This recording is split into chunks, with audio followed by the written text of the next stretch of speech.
ሰላም እንዴናችሁ ውድ የአራዳ ስፖርት ተከታታዮች በያላችሁበት ሰላማችሁ ይብዛ። በርካታ ስፖርታዊ መረጃዎችን ወደ እናንተ ይዘን መጥተናል። እስከ ፕሮግራማችን መጠናቂያ ድረስ አብራችሁን ቆዩ። አርሰናል እንግዲህ ከሜዳ ውጪ ተጉዞ ከሰንደርላንድ ጋር ሁለት አቻ በሆነ ውጤት ተለያይቷል። ብዙ ፖዚቲቭ የሚባሉ ፖይንቶች አሉ፣ እንዲሁም ደግሞ ኔጌቲቭ የምንላቸው ፖይንቶች አሉ። አብረን የምንመለከታቸው ይሆናል። በሊያንድሮ ትሮሳርድ እንግዲህ አርሰናልን ከተቀላቀለበት ከጥር 2022 ጀምሮ በፕሪሚየር ሊጉ ብዙ ጎሎች ላይ በመሳተፍ 13ኛ ላይ ይገኛል። ፔናልቲ ሳይጨመር በርካታ ግቦችን በማስቆጠር በተመሳሳይ 13ኛ፣ በአሲስት ደግሞ 24 አሲስት በማድረግ 11ኛ ደረጃ ላይ ተቀምጧል። ይህ ተጫዋች እንግዲህ አርሰናል ከመምራት ወደ መምራት እንዲመለስ ማድረግ ችሎ ነበር። እንዲያውም እኔ 3ኛና 4ኛ ጎል ያስቆጥራል የሚል እምነት ነበረኝ። ነገር ግን አርሰናል ያንን ነገር ማድረግ አልቻለም። ያው እንደዚህ አይነት ነገር ይፈጠራል። በተለይም ደግሞ የመጨረሻዋ ጎል አስቆጪ ናት ማለት ይቻላል። እንደዚህ አይነት ግን ይህን ያለ አስገራሚ አይደለም። አርሰናል ተከታታይ ድሎችን እየፈጸመ የመጣ ክለብ እንደሆነ ይታወቃልና ከዛ አንጻር ሰው ናቸው። አንዳንድ ጊዜ ስህተት ሊከሰት ይችላልና በተለይም ደግሞ ዴቪድ ራያ ጎሉን ጥሎ መውጣቱ ነው ያ ጎል እንዲቆጠር ያደረገው እንጂ እዛው በጎሉ ላይ ቢቆይ ኖሮ ፈጽሞ ያንን ጎል ለማስቆጠር ይቸገር ነበረ። የዴቪድ ራያ ከጎሉ መውጣትን ተከትሎ አክሮባቲክ በሆነ ሁኔታ ነው እንግዲህ ያንን ጎል ማስቆጠር እየቻለውና ዴቪድ ራያ እንደምታውቁት በርካታ ውለታዎችን ለአርሰናል ሲውል ተመልክተናል። በግብ ጠባቂ ቦታ ሁሉም ክለቦች ሊኖራቸው የሚፈልጉት አይነት ግብ ጠባቂ እንደሆነ ይታወቃል። ነገር ግን በቅዳሜው ጨዋታ ያንን ማድረግ አልቻለም። ሆኖም ግን ዴቪድ ራያ አሁንም ቢሆን ለአርሰናል በርካታ ውለታዎችን የዋለ ተጫዋች ከመሆኑ አንጻር በዛ ጨዋታ እንኳን ጥሩ የሆኑ ሴቮችን ሲያደርግ ነበርና ከዛ አንጻር ግብ ጠባቂው ምን ያህል ድንቅ እንደሆነ ፍንትው አድርጎ የሚያሳይ ነው። ሌላኛው ደግሞ እንግዲህ ኤቤሬቺ ኤዜ ይህን ያህል ጥሩ የሚባል እንቅስቃሴን አላስመለከተም ነበር። እንግዲህ የመጀመሪያው እሱ በጣም ብዙ መጠበቁ ነውና ኦዲጋርድ ሙሉ ለሙሉ ይተካል ብሎ ማሰብ፣ ሌላኛው ደግሞ ኤዜ ፕሌይ ሜኪንግ ላይ ብዙ አይደለምና በጣም ፈጣንና ቀልጣፋ አይደለም። እንደገና ደግሞ እሱ ደንበኛ 8 ቁጥር እንጂ 10 ቁጥር አይደለምና ሌላኛው እሱ ሲጫወትበት የነበረው ቲም በሎ ብሎክ ማንም በሎ ብሎክ አይገጥመውም። ያ ማለት ደግሞ በነጻነት ይጫወት ነበር፣ ስፔሶችን ያገኛል። አሁን ግን ያለው ትልቅ ቡድን ውስጥ እንደመሆኑ ትንሽ ቡድኖች ሳይቀሩ እንዴት ዘግቶ ተጫወት ብለው በደንብ ተዘጋጅተው በሚመጡበት ክለብ ነውና ምርጡን ይዜ ለማየት አዲሱን የአርቴታ ጫወት መልመድና በሚችለው 8 ቁጥር ቦታ ላይ ሲጫወት ማየት አለበት። ስለዚህ ትዕግስት ያስፈልጋል። ያ ነው እውነታው። ኤቤሬቺ ኤዜ በጣም ድንቅ የሆነ ተጫዋች እንደሆነ ይታወቃል። ነገር ግን የመጣበት ሲስተም ተመሳሳይ አይደለም። አንደኛ ያጫወት ዘይቤያቸው እንኳን አንድ አይደለም። የክሪስታል ፓላስና አርሰናሎች በብዛት የሚጫወቱት በፖዚሽን ጌም ላይ ተመስርተው ነው፣ ከድሮም ጀምሮ ከአርሴን ዌንገር ጀምሮ ማለት ነው። የክሪስታል ፓላስን ስንመለከት ደግሞ ሞር ፎከስ የሚያደርጉት ትራንዚሽን ጌም ላይ ነውና ከዛ አንጻር ተመሳሳይ የሆነ ያጫወት ዘይቤ የላቸውም። አንድ ሲስተም ወደ ሌላ ሲስተም ሲዘዋወር አንድ አይነት እንቅስቃሴን ያሳያል ተብሎ አይጠበቅም። እኔም ይሄንን ነበር ኤክስፔክት ሳደርግ የነበረው። ሌላኛው ተጫዋቹ ሊያስተካክል የሚገባው ነገር ምንድነው? ፕሬስ ማድረግ ላይ ኳስ ከተነጠቀ በኋላ ኳሶችን ለማግኘት መሯሯጥ አለበት። እዛ ላይ መስተካከል አለበት። እንደዚህ አይነት ነገሮች እንግዲህ ሚካኤል አርቴታ በዝምታ ያልፋል ተብሎ አይጠበቅም። እያንዳንዱ ነገር እንዲያስተካክል ያደርጓል ብዬ ነው የማምነው።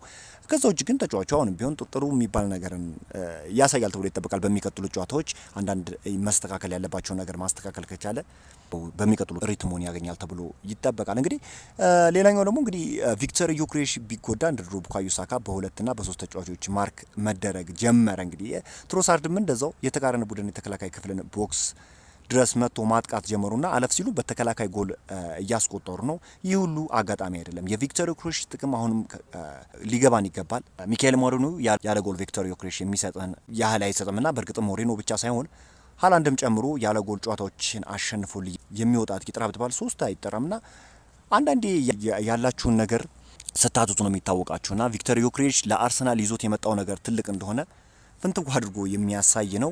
በጣም አርሰናል ተቸግሮ ነበር በሰንደርላንዱ ጨዋታ። ከዚህ በፊት የነበረውን ነገር ማስመልከት አልቻልንም።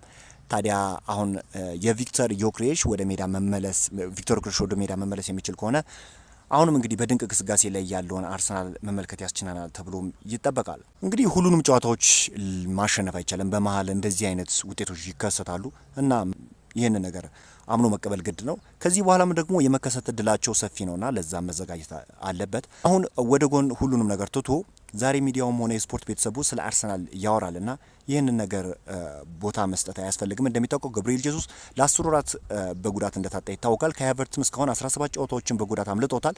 ኗኒ ማዱኬ ከሲቲ ጋር አንድ ላት በወጣበት ጨዋታ ላይ ባጋጠመው የጉልበት ጉዳት እስካሁን ድረስ 12 ጌሞች አልፈውታል። የማርቲን ኦዲጋርድ ግልጋሎት ለ9 ጨዋታዎች ማግኘት አልቻለም። ቡካዮ ሳካ 6 ጨዋታ በጉዳት አልፎት ነው የተመለሰው። ገብርኤል ማርቲኔሊ ለመጨረሻ ጊዜ ለአርሰናል ከተሰለፈ ብዙ ጌሞች አልፎታል። ዊሊያም ሳሊባ በአንድ ወቅት 2 ጌም በጉዳት አልፎታል። ቪክቶር ዮክሬሽም ያለፉት 2 ጨዋታዎች ላይ ግልጋሎቱን ማግኘት አልቻለም። ክሪስቲያን ኖርጋርድና ፒየሮ ሄንካፔን በተለያየ ጊዜ ተጎድተው ነው የወጡት። እንግዲህ ይህ ሁሉ ጉዳት ሪከርድ የተመዘገበው አንድ ክለብ ላይ ነውና ከዚህ አንጻር በቻምፒዮንስ ሊጉም ከሚዩኒክና ከኢንተር በመሆን አንደኛ እንደሆነ ይታወቃልና ይህንን ሁሉ ያደረገው በጉዳት ገባ ወጣ በሚል ስኳድ ነው። ሲቲ፣ ሊቨርፑል ወይም ሌላ የአውሮፓ ክለብ ይህን ነገር ቢከሰትባቸው አሁን አርሰናል ያለበት ቦታ ላይ ይቀመጣሉ ወይ የሚለው ምላሽ የሚሻ ጥያቄ ነውና እኚህ ክለቦች ተጫዋቾቻቸው ሲጎዱ ሚዲያው የሚሰጣቸው ሽፋንና አርሰናል ሲጎዳበት በሴም ትሪትመንት ያገኛል ወይ የሚለው ነገር ጥያቄ ነው። ለማንኛውም የአርሰናል ውጤት በጣም መልካም የሚባል ነው። ካያችሁት ውጤት አንጻር ያው ልትከፉ ትችላላችሁ። ነገር ግን ወደ ኋላ ዞር ብላችሁ ስታስቡ ከተጎዱበት ተጫዋቾች አንጻር እያሳየ ያለው እንቅስቃሴ እያሳየ ያለው ግስጋሴ በጣም ድንቅ የሚባል ነው። በሚመጡት ጨዋታዎች ደግሞ በሚገባ መሻሻልን ያስመለክተናል ተብሎ ይጠበቃል። ነገር ግን አሁንም ቢሆን መረዳት ያለብን ነገር አርሰናል ጥሩ የሚባል ግስጋሴን እያስመለከተን ይገኛል። አሁንም ቢሆን ግን አርሰናሎች በጥሩ የዝውውር መስኮት አንድ ተጫዋች ያስፈርማሉ ተብሎ ይጠበቃል።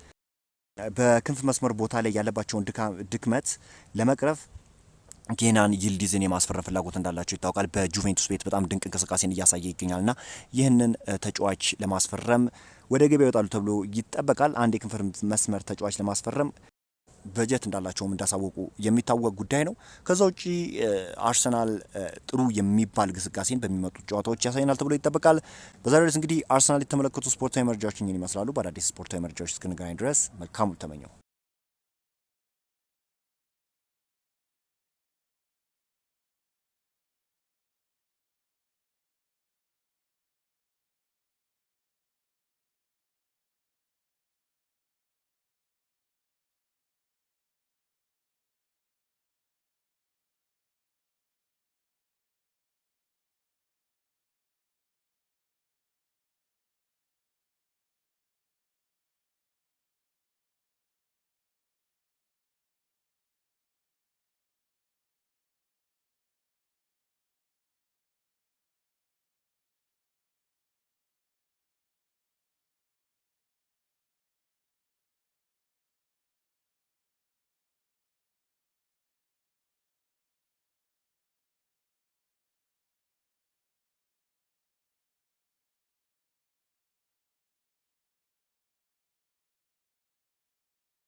በዛሬው ዕለት እንግዲህ አርሰናል የተመለከቱ ስፖርታዊ መረጃዎችን ይመስላሉ። በአዳዲስ ስፖርታዊ መረጃዎች እስክንገናኝ ድረስ መልካሙ ተመኘው።